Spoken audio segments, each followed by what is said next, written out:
waxaan bartan kaga jirnaa daawadayaal isla markaasna aanu xog wareysi la yeelanaynaa dadkii jilay filinkan isma qabato lagu soo bandhigay magaalada Nairobi iyo waliba dadka ka qayb galay iminka waxay la taagan dhalinyaro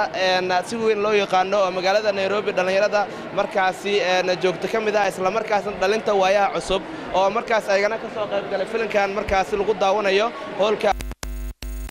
miyaha dhalinyaradaas ayaa dhinacayga taagan waayaha cusub shiina khiyaar bal shiina marka hore ku soo dhawaaw barnaamijkan aanu ka sameynayno magaalada Nairobi gaar ahaan waxaad kamid tahay dadka ka daawanaya filimkan lagu soo bandhigay halkan oo Faisal Kartay oo markaas sameeyay shiina bal ka waran fikirkaaga ku aadalantaa wallahi ana xooran lahaa horta waa arin farxad weyn noo leh runtaadana bulshada Nairobi ku dhaqan Soomaaliyeed waana markii ugu horeysay maaragtay aanu helno entertainment ama madadaalo ilaa galabta ilaa hadeertaan kuraasa ku fadhinaa film daawanayna waxa moodaa isku day ugu horeeyay ee Soomaaliya ku talaafato inaan hadda aanu gaarnay marka aran kara Faisal Kartay oo uga mahadcelinaynaa dadaalka weyn uu sameeyay asaga iyo dhammaan intii ka qayb qaadatay filimkan waxaan leeyahay ii sheeg waa markii ugu horeysay aan helno haddaan nahay dhalinyarada Nairobi madadaalo ama shaleemo la galo ama film la daawado marka adigu waa daawanaysa filimka oo sida aadka markaas loo jilay dad fara badan oo mujaajilistayaal oo caan ah Soomaaliyeed ay ka dhex muuqdaan maxaa kaaga soo baxay adigu runtii filimkan filmada wuxuu ka duwan yahay waa film ay isku tageen dhammaan inta badan fanaaniinta Soomaaliya ha ahaadaan gabdho ama ha ahaadaan rag sidoo kale waxa filim ka dhex muuqda mujaajiliyaasha Soomaaliya qaarkood runtii marka waxa moodaa in ay taas sameyn ka dhow macna kale oo ah in filimkii qofkii qosol uu ka helo maaragtay xigmad uu ka helo sababta maadaama ay badanaa dadkii la yaqaanay isku tageen marka filimka waxa oran kara wala wajiye badnaa laakiin waxa oran kara waa filim badanaa qadiyada ama qisooyinka ka jira dadka reer Nairobi badanaa haysta ha ahaadaan dayaca dhalinyarada dhibaatada dhaqaalaha dhibka taariikhku uu leeyahay badan in maartay filimku xambaarsan yahay oo qofku maartay markii aad daawanaysid macna fara badan oo qofku marka uu dareemayo run ahaantii waxaan u arkaa filimka inuu yahay hiddiilo ama dhiirigelin macnaha waxa weeye in bulshada Soomaaliyeed horta la wacyi geliyo maxaa yeelay Soomaali film walba la sameeyo macna ugu ma fadhiyo maxaa yeelay ma yaqaanaan Soomaali qof Soomaaliya inuu aroos tago waa macquul laakiin in uu tago barnaamij show ah ama barnaamij film la soo diyaariyay oo meel shalama ka socda ma laha Soomaali badan ma laha waxa taa ku cadeynaysa isli ay ku dhaqan yihiin 1 milyan oo Soomaali ah hal shalama ma laha hal tiyaatar oo maaragtay barnaamij lagu sameeyay ma laha taa marka waa wacyi gelin la'aanta waay marka waxa uu arkaa filimkan inuu dadka badanaa maantay boqolaalkii daawatay ay u tahay hiddiilo oo ah in la isku wargeeyo Soomaaliya marka la helo mawjad filmo ah iyo mawjad maartay markii madadaalo dadku ay helaan waa tahay oo maasantaa shiina sidoo kale waxay la jooga mid kamid ah dhalinta waayaha cusub dikriyo bal ka waran fikirkaaga maadaama aad daawanaysa filimkan lagu soo bandhigay halkani isla markaasna goobta filimka uu ka socdo aanu joogo waxaan oran lahaa filimkan ugu horeeyay ee Nairobi laga dhigo wadanka Kenya waana filim aad iyo aad u wacan sida arkaysay filimka magaciisa waa isma qabato oo qaybo badan buu ku saabsan yahay sida tahriibka kala qaybta siyaasadda iyo sida qabiilada loo yeeso kale ee Soomaalida si u yaqaanaanba waxaan filimkan hadda ugu mahadcelinayaa saaxiibkayga aad iyo aad u qaaliga ah Faisal Kartay ee filimkan ka soo shaqeeyay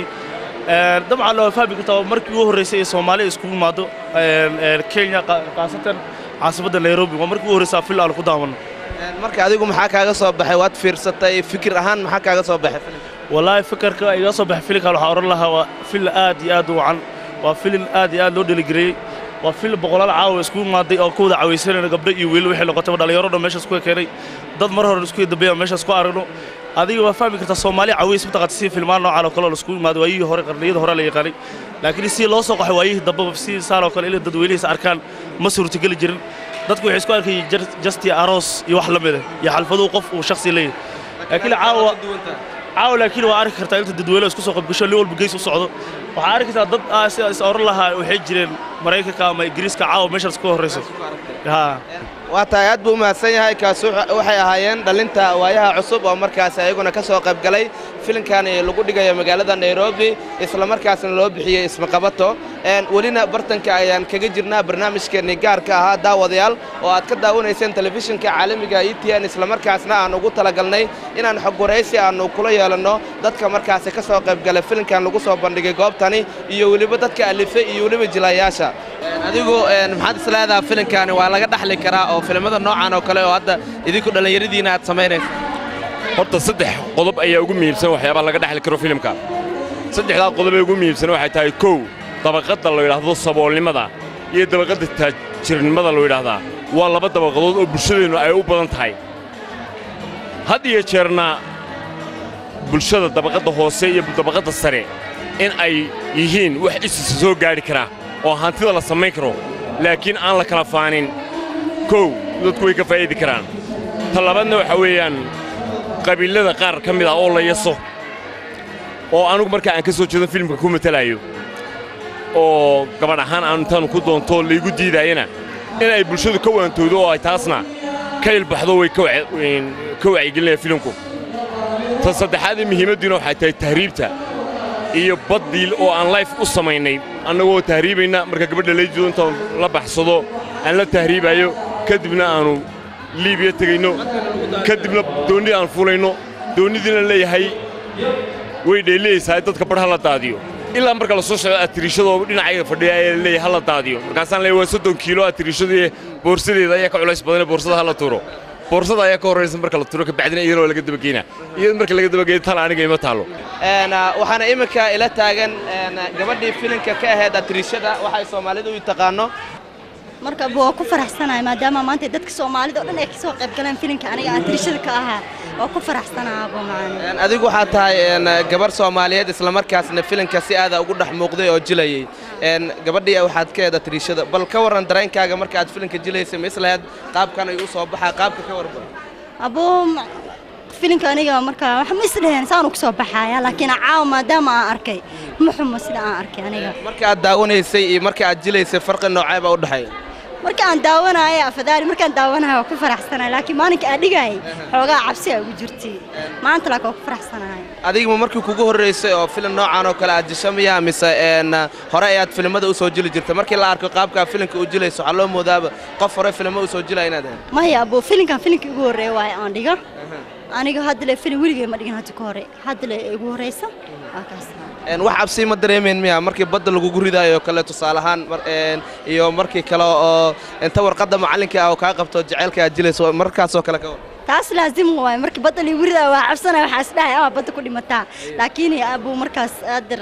macalinka marka xataa waraaqda u dhibaaya xataa saas oo kale taa cabsanahay laakiin hadda taana maadaama aan arkay filimkiisa aan ku keenay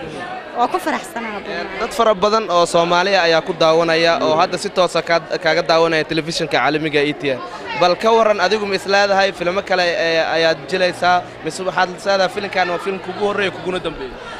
haddii aan arko filim fiican oo Soomaaliyeed waa dhigayaa because Soomaalidana filimkan wuxuu ku saabsan yahay adigu waa aragtay dadka doonta ka dhimanaya waa fahamtino marka maadaama haddii aan arko filim sidan oo kale oo fiican waa ka qayb galaya laakiin haddii oo macnaha filim oo ku socdo sida hadda oo keena camal ah ha ka camal ka qayb galaa laakiin mid kale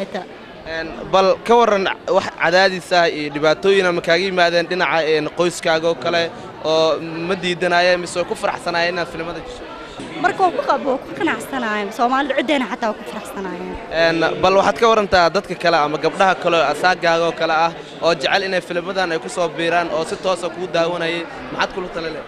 waxaan kula talinayaa filimkeena Soomaaliyeed filimada Soomaalida waxay ku saabsan yihiin horta oo saabsantay ku xisaabsan tahay maadaama uu filimka uu yahay meel oo micnaha uu leeyahay jid uu leeyahay ha gabdhaha Soomaaliyeed welcome aan dhiilahay inay ku soo darsamaan jeclaan lahaa marka aad ugu faraxsan tahay inaad jisho filimada noocan oo kale ah ku faraxsanahay abuu waa taad u mahadsan tahay taasi waxay ahayd gabadhii markaasi filimka jilaysay oo atirishada